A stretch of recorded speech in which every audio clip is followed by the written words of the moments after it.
I was trained as an experimental social psychologist. So I do work on human judgment and decision making, particularly the errors and biases that people show when they make judgments. And really what changed my research was this hyper-partisan political environment. And just looking at that and saying, well, what's going on there? And what a great example of how people's emotions are affecting their judgments. How is it that our sort of moral feelings and our moral visions change the way that we view the world?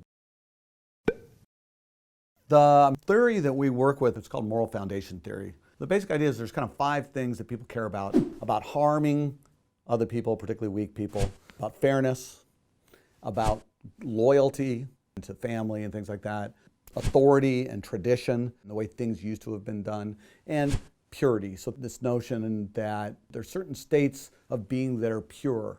And these 5 concerns across the world, you see these in all sorts of different cultures, but different groups differ in how much they weight each of those different kinds of factors. Liberals essentially care about 2 things, harm and fairness. If it doesn't harm somebody, or if it isn't unfair, then it's morally okay.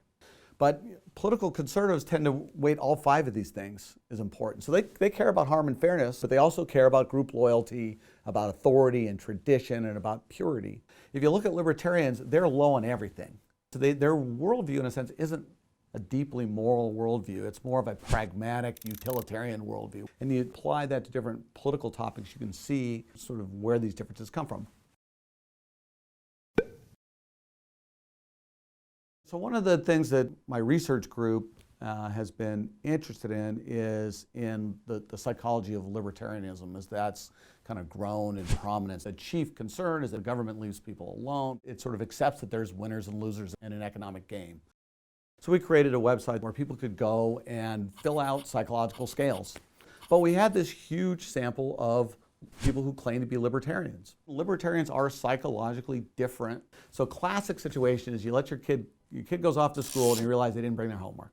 The libertarian version is they will learn a lesson and they'll never forget their homework again because they'll be there and they'll be very upset. And if you look at their psychology, it kind of fits really nicely with that. They tend to be kind of self-oriented. They're lower in empathy than both liberals and conservatives. So they just don't feel other people's pain in the same way. You may be better able to accept life's losers, the less you suffer vicariously with them, then that's easier to adopt that philosophy. And so your moral vision tells you what your ideology should be and what the facts are. And that's exactly what we find across all these differences. We're able to compare them on 20 or 30 different personality types, liberals, conservatives, and libertarians. Which morals are most important to you? Do you think they shape how you vote? Let us know in the comments below, and don't forget to subscribe to Figure 1.